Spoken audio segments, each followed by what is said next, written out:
pé. A gente faça a leitura da palavra do Senhor. Levítico, capítulo 21 a 27. Capítulo 2. Pega essa aí. Levítico 20, falei? Não, Levítico, capítulo 20. 1 a 27. Ok? E a palavra do Senhor nos diz o seguinte: disse o Senhor a Moisés: diga aos israelitas, qualquer israelita ou estrangeiro residente em Israel, que entregar um dos seus filhos a Moloque, terá de ser executado. O povo da terra o apedrejará. Voltarei o meu rosto contra ele e o eliminarei do meio do seu povo. Deu os seus filhos a Moloque, contaminando assim o meu santuário e profanando o meu santo nome. Se o povo deliberadamente fechar os olhos quando alguém entregar um dos seus filhos a Moloque e deixar executá-lo, voltarei o meu rosto contra aquele homem e contra o seu clã, e eliminarei do meio do seu povo tanto ele quanto todos os que o seguem, prostituindo-se com Moloque. Voltarei o meu rosto contra quem consulta espíritos e contra quem procurar médiuns para segui-los, prostituindo-se com eles. Eu o eliminarei do meio do seu povo. Consagrem-se, porém, e sejam santos, porque eu sou o Senhor, o Deus de vocês. Obedeçam aos meus decretos e pratiquem-os. Eu sou o Senhor que os santifica. Se alguém amaldiçoar seu pai ou sua mãe, terá que ser executado. Por ter amaldiçoado seu pai ou a sua mãe, merece a morte. Se um homem cometer adultério com a mulher de outro homem, com a mulher de seu próximo, tanto o adúltero quanto a adúltera terão que ser executados. Se o homem se deitar com a mulher de seu pai, desonrou seu pai, tanto o homem quanto a mulher terão que ser executados, pois merecem a morte. Se um homem se deitar com a sua nora, ambos terão que ser executados. O que fizerem em depravação merecem a morte. Se um homem se deitar com outro homem, como quem se deita com uma mulher, ambos praticaram um ato repugnante, terão que ser executados, pois merecem a morte.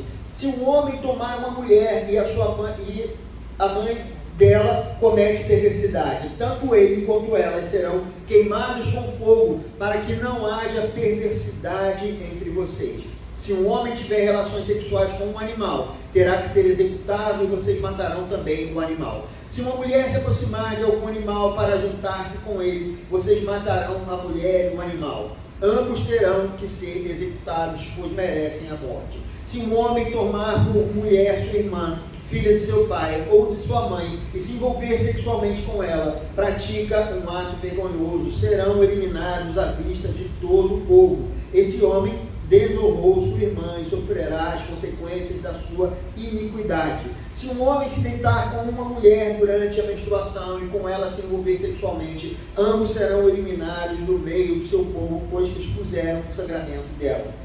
Não se envolva sexualmente com a irmã de sua mãe, nem com a irmã de seu pai, pois quem se envolver sexualmente com uma parenta próxima sofrerá as consequências da sua iniquidade. Se um homem se deitar com uma mulher do seu tio, desonrou seu tio, eles sofrerão as consequências do seu pecado, morrerão sem filhos.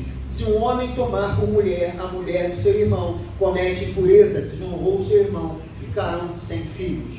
Obedeçam a todos os meus decretos e leis, pratiquem-os, para que a terra para onde os estou levando para nela habitarem, não os vomite. Não sigam os costumes dos povos que vou expulsar de diante de vocês. Por terem feito todas essas coisas, causam-me repugnância, mas a vocês prometi que herdarão a terra deles. Eu a darei a vocês como herança, terra que mana leite e mel. Eu sou o Senhor, o Deus de vocês, que os separou dentre os povos até aqui. Vamos fechar os olhos. Senhor, nós oramos nesse momento. Pedimos que o Teu Espírito Santo nos guie, ilumine o nosso entendimento, que o Senhor fale tudo o que nós precisamos ouvir, nem um pouco mais, nem um pouco menos. Nós oramos assim, em nome de Jesus, amém e amém. Irmãos, podem se assentar. Queridos, não é fácil pregar a palavra de Deus nessa sequência. Como os irmãos sabem, nós fazemos a nossa leitura bíblica devocional e esse é o ponto-chave do ensino da nossa igreja. Tudo tem seu início a partir dessa leitura que nós fazemos diariamente, que vocês recebem todos os dias a explicação de cada capítulo, né?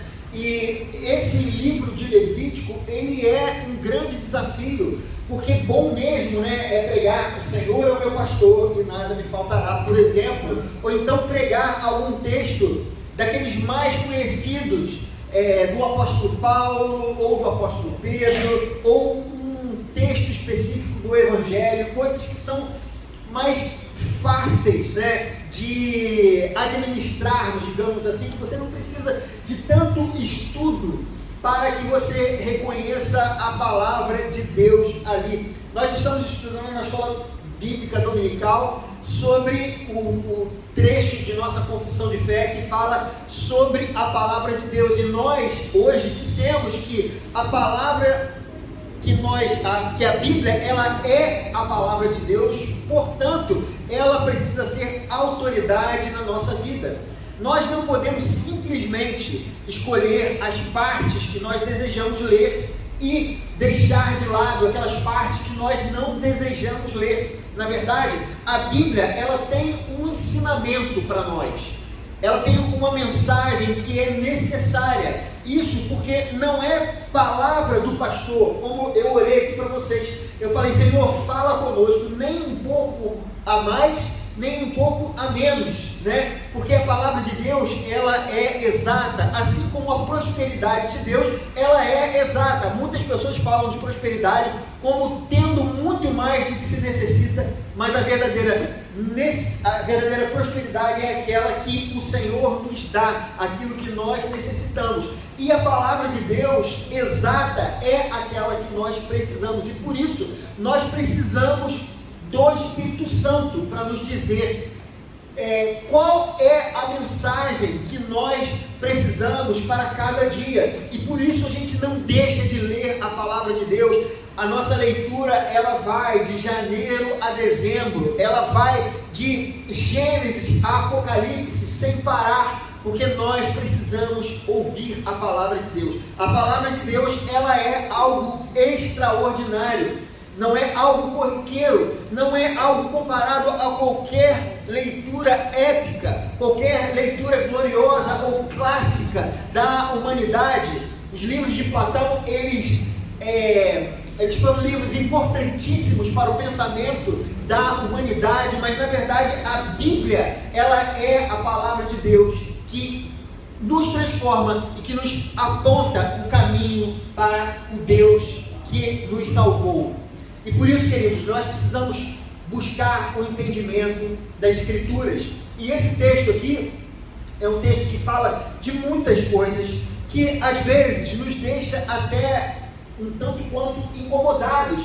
Há várias questões que, na verdade, a gente olha para cá e não vê uma necessidade tão grande. E eu estou falando não só desse texto aqui, mas do próprio livro de Levíticos, né? A gente vê várias coisas, vários textos que a gente parece que elas ficaram anacrônicas, e de fato elas ficaram.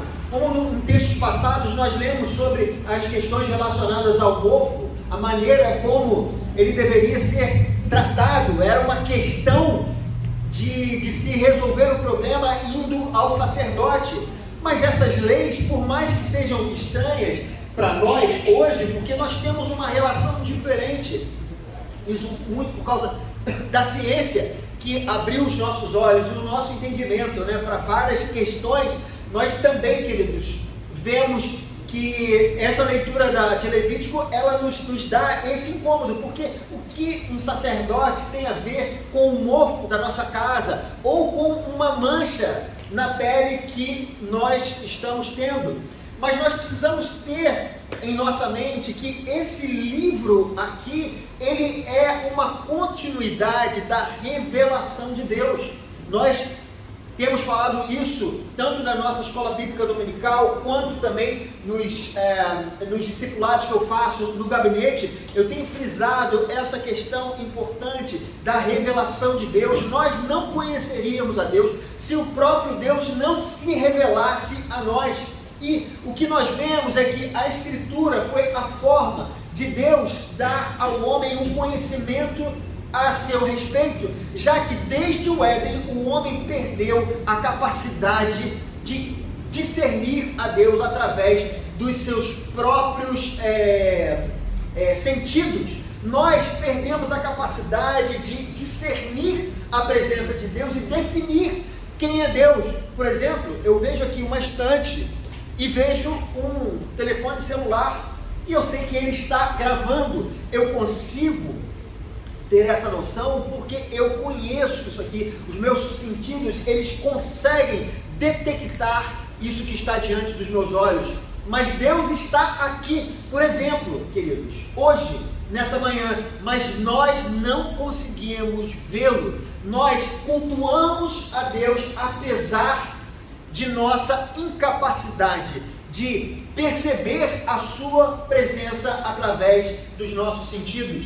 Nós sabemos da presença de Deus aqui porque a Bíblia nos revelou. A Bíblia nos diz que Deus está presente, que o Espírito Santo está presente aqui entre nós nessa manhã, e nós cremos nessa realidade, e por isso nós estamos reunidos aqui. É uma questão de fé.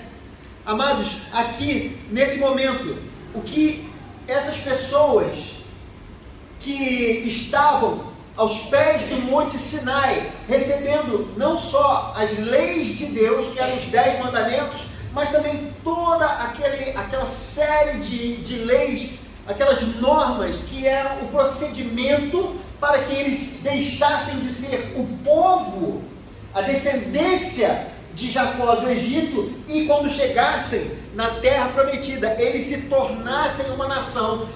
Tudo isso foi Deus organizando aquela nação, mas não apenas isso, não há apenas o aspecto da formação de um povo. Sim, isso está acontecendo aqui. Como eles procederiam quando eles chegassem à terra, e o livro de Levítico e as demais leis que nós vemos é exatamente esse código no qual Deus estava organizando um povo em uma nação.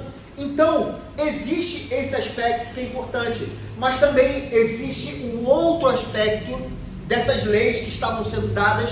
Como eu disse, Deus estava se revelando. Como não é possível o homem perceber a presença de Deus? O próprio Deus precisou fazer isso com a humanidade, e por isso ele escolheu um homem. Por isso ele escolheu Abraão, para que essa revelação ela não ficasse mais de modo pessoal, mas Deus escolheu essa nação como uma nação especial. Deus os elegeu para que através dele esse conhecimento de Deus fosse ficando cada vez maior, até tudo ficar claro em Jesus Cristo.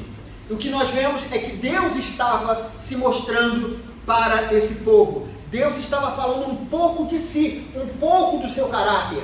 Não era tudo o que Deus queria dizer ainda, porque essa revelação ela foi aumentando até chegar a Jesus Cristo, mas já demonstrava algo especial. Esse Deus, ele era diferente de qualquer Deus que as pessoas naquela época haviam conhecido. Primeiro, nós olhamos para o Egito e fica claro, o Deus Todo-Poderoso se mostrou todo-poderoso quando derrotou as divindades do Egito, aquele poderio incrível do Egito. Ele se mostrou todo-poderoso. Mas agora, Deus que dava a sua lei no Sinai, que organizava o povo, que deixava claro o que ele queria do povo, Deus também estava mostrando um pouco da sua santidade. Deus estava firmando um pacto com a nação naquele momento. Enquanto eles estavam ali vendo aqueles trovões, aqueles relâmpagos acontecendo diante dos seus próprios olhos, Deus estava dizendo: olha como eu sou diferente de qualquer outra coisa. E nessa revelação, Deus deu os 10 mandamentos, depois Deus deu as instruções para o tabernáculo, porque seria impossível que os homens fossem perfeitos como Deus estava requerendo ali nos 10 mandamentos.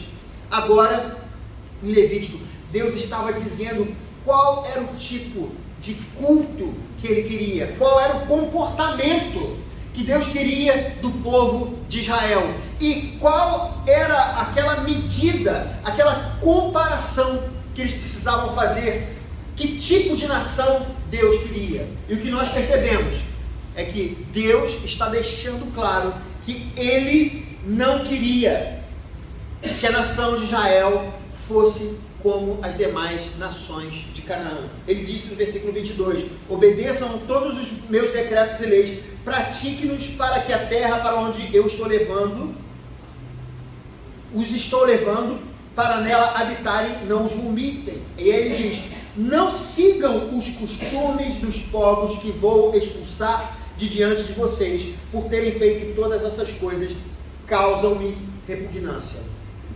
O que Deus está dizendo é que Deus não queria que Israel fosse como o povo de Canaã.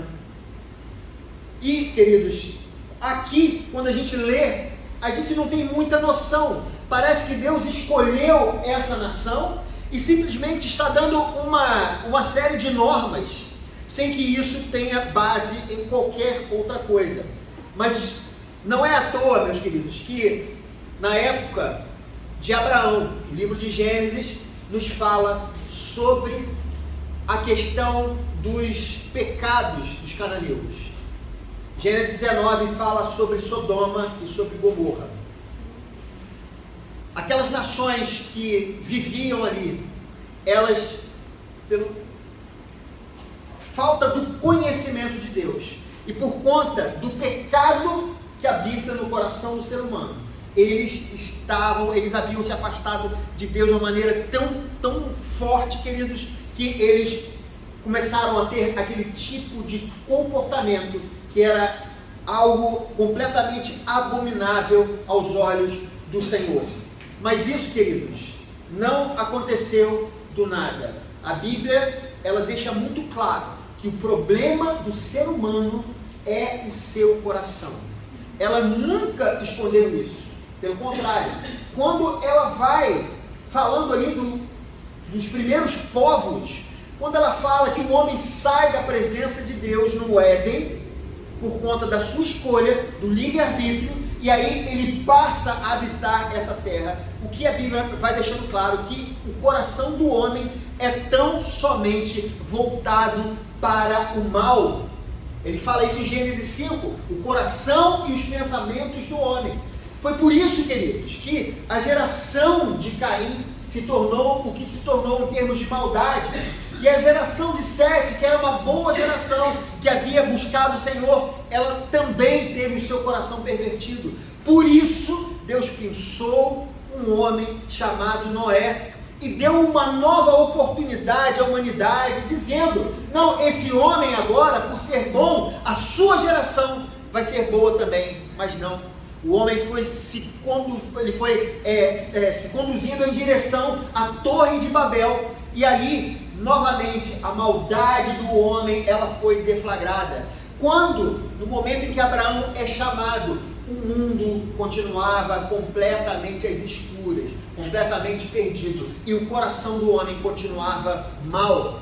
Por isso, Deus escolheu esse homem chamado Abraão para dar através dele, da sua descendência, a solução para o problema que havia dentro de cada um dos nossos corações, que era Jesus Cristo. Ele irá nos transformar, mas era necessário que o próprio Deus nos dissesse isso, que Ele nos falasse a respeito dessa salvação. E isso aconteceu quando Deus começa a se revelar. Aquele contexto no qual Abraão estava vivendo já era um contexto onde os atos dos seres humanos já causavam uma repugnância a Deus, porque nós somos assim. É isso que a Bíblia Sagrada nos ensina ao nosso respeito, queridos. E foi com base nisso que o Senhor começou a dar a sua lei ao seu povo. Era necessário que o povo entendesse que eles eram uma nação eleita, que eles foram escolhidos e que eles não poderiam viver da maneira que eles queriam. Na verdade, queridos, essas leis, que eram duras demais, eram necessárias, porque o Senhor desejava preservar a nação, tentando mostrar a eles qual deveria ser o caminho a ser trilhado, qual seria o propósito deles aqui na terra. Eles eram uma nação de sacerdotes. Eu sou o Senhor, o Deus de vocês, que os separou dentre os povos. É o que o Senhor fala para Moisés nesse momento da lei. Deus estava separando a nação de Israel. Eles não poderiam viver da maneira como eles achavam que poderiam viver, porque o caminho do ser humano, o caminho do coração do homem, era tão somente voltado para o mal. E se Israel não obedecesse a lei fielmente, mesmo não entendendo, queridos, mas se eles não obedecessem, eles chegariam no pior ponto possível. E isso aconteceu na história de Israel, que nós vamos ver depois com a nação de Israel, quando eles abandonaram o Senhor e se tornaram piores do que os próprios cananeus. Meus amados, esse é um importante texto para as nossas vidas. Nós precisamos entender que o Senhor, Ele requer de nós uma pureza na maneira como nós lidamos com as coisas. Nós não podemos simplesmente viver como o povo, como a humanidade vive, sem os limites, sem que de fato exista um referencial para as nossas vidas. E o que nós vemos nos dias de hoje são pessoas que têm abandonado completamente a palavra de Deus, têm feito com que a palavra de Deus não seja de fato uma referência, que ela não seja aquela palavra que nos dá a luz e nos guia no meio da escuridão. Como eu disse, muitas pessoas escolhem o que elas vão seguir. Coisas, quando falam de compromisso, elas não querem saber a respeito de nada. Elas evitam falar sobre isso. E, em contrapartida, tudo aquilo que fala sobre bênção de Deus, essas pessoas aceitam.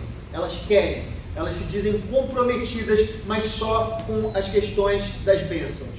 Meus irmãos, o que Jesus nos ensina é que apenas duas leis Deus exige de nós.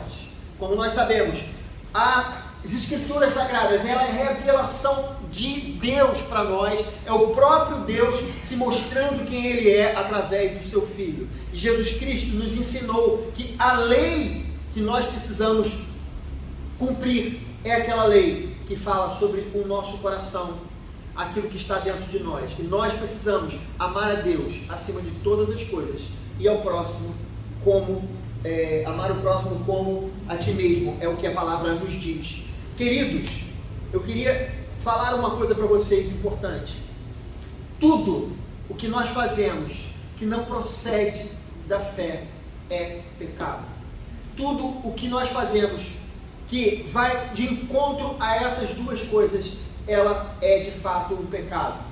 E muitas vezes nós tentamos encontrar a palavra de Deus, nós tentamos encontrar minúcias, como faziam os fariseus, encontrar maneiras de ficarmos acomodados com a nossa vida, sem que de fato nós vivamos o verdadeiro Evangelho de Jesus Cristo. E, meus irmãos, eu queria dizer isso para vocês, que na verdade o que Deus quer de nós é que nós vivamos a lei de Deus gravada em nossos corações, amar ao Senhor.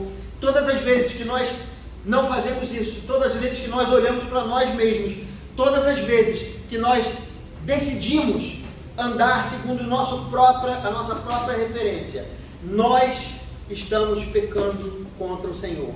O Senhor nos chamou para que nós pudéssemos amar uns aos outros. O Senhor nos chamou para que nós pudéssemos obedecer a sua vontade, que é boa, perfeita e agradável. Muitas vezes nós dizemos: mas por que eu preciso me submeter a isso? Muitas vezes eu estou passando por um momento, às vezes por uma tentação na minha vida, e eu vejo o mundo inteiro relativizando várias e várias coisas, e às vezes eu me pergunto: por que eu não posso ser assim? Eu queria te dizer, nós não podemos ser assim, porque Jesus Cristo morreu por nós, Ele morreu pelos nossos pecados. Nós não precisamos ficar, queridos, seguindo uma série de normas e regras. Nós precisamos tão somente ouvir a palavra de Deus e se submeter à sua vontade. Eu queria deixar essa mensagem para os irmãos nessa manhã. Pedir a Deus que fale aos nossos corações o que nós temos feito de errado, o que nós temos feito que tem desagradado ao Senhor. Qual é a referência que Deus quer que nós sigamos? Deus quer que você siga vivendo como vive o mundo, ou Deus quer que você siga de acordo com a sua palavra? Você quer viver de acordo com as coisas que você acha sobre a vida, sobre a eternidade, aquilo que você acha sobre quem é Deus, ou você quer viver de acordo com a sua palavra revelada? A palavra de Deus é a referência, não o meu coração, não o seu coração. Não é o que o pastor diz, não é o que você pensa, mas é aquilo que o Senhor revelou para nós. Ele é a nossa referência, é Ele que nós precisamos seguir. Queria, nesse momento, convidar você a ficar de pé, chamar o João Pedro, nós vamos terminar o nosso culto. Fazer uma oração, depois o pastor João Pedro vai fazer uma oração.